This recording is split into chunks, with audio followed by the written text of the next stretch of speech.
Hello, everyone. Welcome to the first edition of our financial leadership series. Today, we're going to be discussing serving the underserved through financial inclusion. My name is Emeka Ochiaga, and I'm the head strategy and financial inclusion at Credit Direct. And today, I'm joined by a very special guest, Yinka Dada of the Lagos Business School. Yinka, would you like to introduce yourself to our audience? Thank you, Mika, and thanks for having me. My name is Yinka Dada. I lead the advisory intervention workstream of the SIDFS of the Lagos Business School. And the SIDFS just stands for Sustainable and Inclusive Digital Financial Services Initiative of the Lagos Business School, funded by the Gates Foundation. So what we do is majorly to, conduct a lot of research. We do a lot of equipping operators and institutions and stakeholders. And also we do a lot of engagement and information and informing stakeholders in the financial inclusion space. So that's what we do in a brief. Very special things you guys are doing over there. Thank you very much. We are one of the big testimonials of the great things you guys are doing so far. Yes. So let's quickly dive right into this. Yeah. We have a few questions we want to ask, both for our own enlightenment and to get our audience aware of all of the great things that are happening around financial inclusion in Nigeria and what more needs to be done for us to achieve true financial inclusion in the country. So our first question to you, Yinka, is that despite how hard Nigerians work, many people still operate outside the formal financial system. Why do banks continue to miss this segment, and what needs to change? Yeah, thank you, Mika. It's about part of the courses we take, and we also lead other stakeholders is the behavioral economics.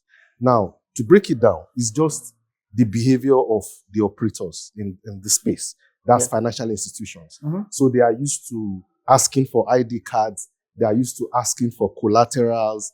These are things that they normally ask those in the upper echelon of the society or the segment. So what they miss is just to go down and know that for the financially excluded, you need to look around their behavior. Okay. How do we engage them without asking for ID cards, or what other means of ID cards do we ask them for? Even if we were to give them loans, must we ask for collateral? What other things in their behaviors can we use? So why the operators or the financial service providers miss it is because they are used to the normal, way of transacting. So what we keep on pushing, or what we keep on driving at the SIDFS of LBS is to see that how do we get these operators to change their behavior? So they need to look down. So it's just a behavioral change. And I think it's improving. The Credit Direct team came through this process, and I know that you guys have had a lot of changes since then. So it's just to ensure that we keep changing that behavior. So why they've missed it is because they've always behaved in the other way, to always do the regular means of banking, which is like you and I. And they just ask us for ID cards because we have our ID cards. We can give collaterals. We have a steady means of income, so they can give us loans based on our salary. So that's just why it has been missed. But things are changing. So that's actually very interesting for us. So what you've said is that we need to start thinking about how to change our behavior in terms of how we assess these customers. Exactly. And also we need to get creative, get innovative about how to serve them the way that is very easy for them to be drawn into this formal system that we're all enjoying. So you've already touched on some things in my very next question, which is on why most financial products still rely on formal ID, credit history, or collateral. These are things that we all know informal workers don't have access to. So how do you believe that we should rethink these barriers to open up access without compromising on risk? On risk, yes. It's going back to that question, is the issue of the user behavior. That's the people in the underserved. What's their behavioral trajectory? How do they behave? How do they live? So one of the things we've done in SIDFS is to ensure that we get all participants to visit the field. So we have this field work that we do, for like 2-3 weeks. We get them to kind of engage. It's like an immersion to say that, we want to serve the underserved. So what are the things we need to know about them? So it's even hand-holding them. Now, a data that we have and that we have seen is about 90% of financial service providers that have come to the lab have never been to the field. Meanwhile, they design products. So you wonder, if you want to design products for the underserved, you need to actually engage. So aside the engagement is actually, to ask them for their aspirations. What are their aspirations? What is their income? What's their revenue? Maybe per day, per week. How do they live? How many children do they have? So by knowing all these informations, you can come back and actually design products that are targeted towards them. So these are the things that we do at SIDFS to ensure that, products are effectively designed and, to engage this underserved. So it's about information, it's about knowledge. I think something very instructive that you've said is that people are sitting in the office designing products for markets that they don't don't relate to. And we need to get ourselves out there to feel the pain points of the customers in order to create solutions that help them. I think that's very, very instructive for us in financial services. Because we've gotten too accustomed to assuming that we know what the customers want. So that's very interesting for us. Just go to the third question very quickly. Many blue-collar workers are still excluded from basic long-term financial services like insurance, pensions, and structured savings. If you look at the FINA reports, you'll see that all of these things, insurance, pension, they are still at 10%, less than 10%. Less than 10%, insurance 3%. So it's very, very worrisome. Very worrisome. Why is this gap so wide, and what will it take to close it? Now, to close it is in terms of for the financial service providers and the operators, they want short-term gains. So our financial year end is 12 months, so all the funds they have to deploy are short-term funds. Meanwhile, the gestation period in investing or running this low end of the market takes longer. So what we've seen is that the assets we have, or the liability we have to kind of drive the assets in those underserved market in terms of even loans. We have short-term loans that is to be deployed for, long-term returns. So what we've seen now is that there's a need for us to see that, how do we begin to go after intervention funds? How do we begin to touchlight institutions to see funds that are actually developmental in nature? Now, even coming back to the financial service providers, they said, part of our profit, we made billions this year as our PBT. How do we crystallize or even earmark some of our fundings for financial inclusion projects or initiative, which is long-tenured?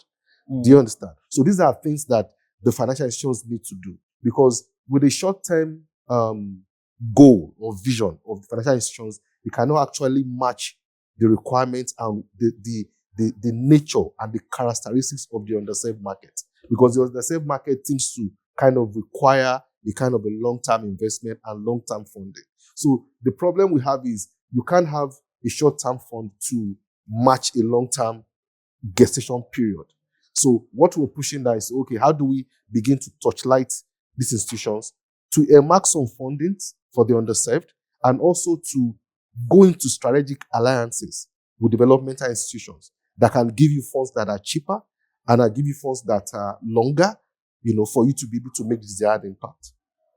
That's very interesting. Yes. So we shouldn't see this as a sprint. It's a long-term investment. It's a long-term. That we need patient capital to be able to explore. Yeah. It's a long-term play. It's a long-term play. Okay, so we have another question for you. We're asking you so many questions because you have all this wealth of knowledge. But loans are often seen as a short-term fix. Okay. But they can also become stepping stones for growth if designed right. Okay, yeah. What kind of financial products can help someone move from survival to stability and growth? The funds that can make them, like I said initially, is there are funds that are affordable. There are funds that are for a long-term period. And there are funds that they have for example, there are conditions that there are no stringent conditions. So it takes back to all what we've said in terms of actually knowing the underserved, going back to seek the kind of funding that is needed, then actually knowing the kind of products to design. Because a major thing is how the access gets to the underserved is through the product. Okay. And what we've seen is products are institutions just sit down and just design vanilla products, regular products, and The same products you use for the top of the market is the same you want to use for the lower rung of the market. So that's actually the problem. So it's to see that, one, the behaviors are known. Like one of the major things we share and we teach institutions is that when you go out to the field, a major question is, what are the aspirations of the users? The questions look simple, but if I ask you, Emeka, what's your aspiration? If I know your aspiration, I know what you're focusing on. I know that in the next 12 months, in the next 24 months, these are things that you're looking at. So when I know your aspirations, I know what to design for you. And I tell you that our aspiration as, maybe we're learned, we have, salaried employment, we're in the city. Our aspirations are different from the underserved. They have their aspirations. And what we discovered in terms of the data we have is the financial institutions don't get to understand these aspirations. So when they go to the market and see these aspirations like, I want my child to go to school. I want to be able to pay my rent. I want to be able to kind of provide for my healthcare. You will feel that that's regular for you because you're educated, but for them, it's very, very important. So by the time you know these aspirations and you go back to the drawing board and you begin to seek funding and you design products, you feel that, you've actually met those aspirations, and that is how you can begin to move them from, from the poverty level to kind of a successful or a level of comfort. I find it very interesting because part of what we benefited from being a part of the SIDF program at LBS was that we were then able to think out of the box what type of product that we can create for this market that fits their needs. So I recall when we went to the market, spoke to these people, and now the uniqueness of our product is what's actually helping us to sell in this financial inclusion space. We've gotten hundreds of testimonials from our customers saying how this product has now transformed their life, transformed their businesses. And I have to say that we are very grateful to you for the help that thank you. You had in, you guys played a very instrumental in helping us get that product out in a very unique way. So I have the final question for you. It's easy to call something inclusive, but the real test is whether it changes lives. In your view, how do we move from financial inclusion as a buzzword to something that builds real future? From a buzzword to the real future. Yes. Yes. For coming back to the providers, is to say that you need to build your profit on impact. So like when I was talking to you before we started, you mentioned something about impact. That impact is out. And I think for Credit Direct now is about impact. Yes. So it's to say that what we're saying is when you make the impact a foundation, to say that, we're going to serve the underserved. You know the aspiration. You know what they are trying to, maybe they are trying to make their business sustainable. And you have a product that is designed to serve that. And your impact is, I want to say that, in the next 1 year, we have 1,000 small businesses that are running and sustainable. That's the impact that you want to build. Your mind is on that impact. So the impact should be a focus where the FSPs now begin to build their profit. So when a provider or a financial institution starts with the impact and saying, this is the impact we want to achieve in this market, he actually gets to answer that question and say, it's not just a buzzword. We're not just driving financial inclusion. Financial inclusion is about the impact. So for any student that wants to actually play in that space or say, we are driving financial inclusion, they need to have impact as the end goal. So it's even the first and the end, because at the beginning, before you start, you need to make it clear. What is success to us? What does success look like? What does impact look like? And that begins to drive, the end. Now, I'm not saying profit is why you're in business, but we've discovered that when you have impact as a foundation, you find that you can actually build, your profit on it, and it becomes sustainable. Yeah. So any profit you build without an impact, it might not be sustainable. So the major thing in this bit is to ensure that your impact is clear. Yes. And the road to the market is clear to get this impact, and you know what success looks like for your impact. So it's about impact to profit. Impact to profit. Yes. So I think that's a very wonderful place to leave it there. Impact to profit. Yes. I want to say a special thank you to you, not just for being a part of this show today, but for the role that you have played in helping us shape our financial inclusion product and the successes that we've recorded so far. And if you're out there and you're a financial services operator looking to design something around financial inclusion, this is the man that you need to be talking to. You should pack your bags and go all the way to LBS and see how they can help you design something that can truly create impact that helps lift the whole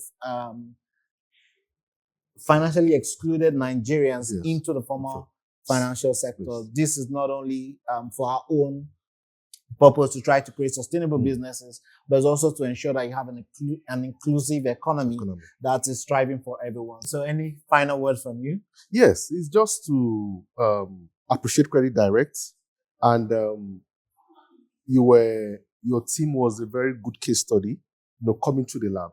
And for the financial inclusion strengthening work that we do at SIDFS, we appreciate when teams are being guided and sponsored by the leadership.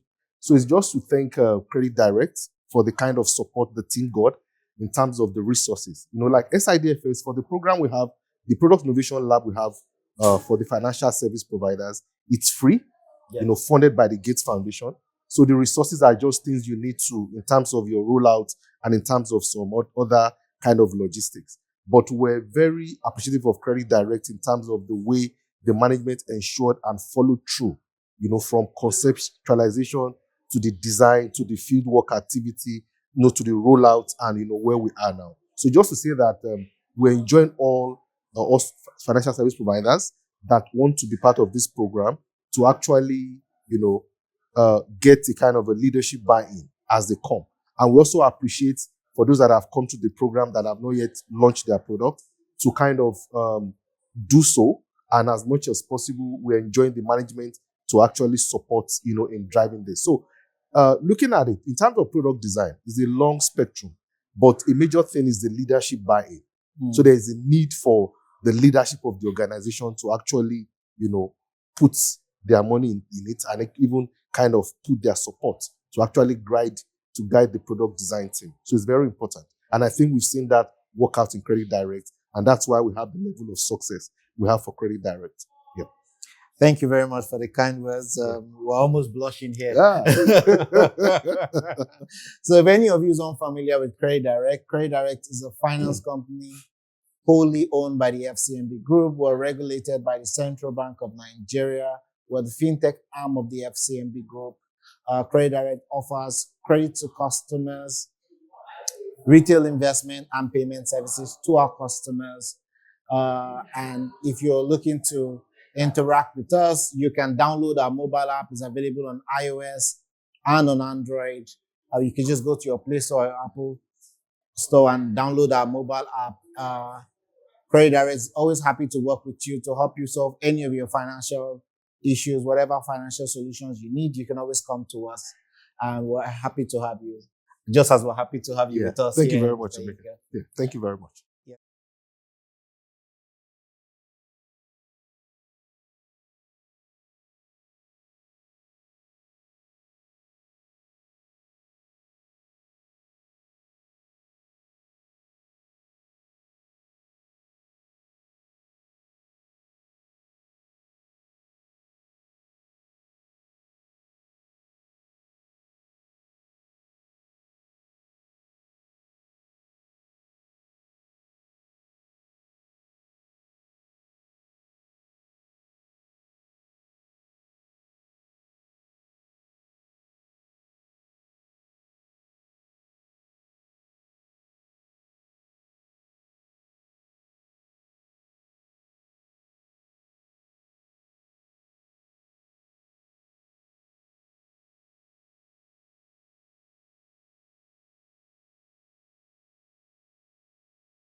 is what's actually helping us to sell in this financial inclusion space.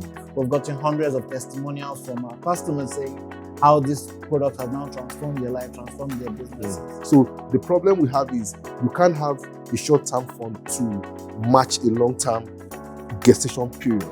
We need to start thinking about how to change our behavior in terms of how we assess these customers. Exactly. And also we need to get creative, get innovative about how to serve them. And your impact is, I want to say that in the next 1 year, we have 1,000 small businesses that are running and sustainable.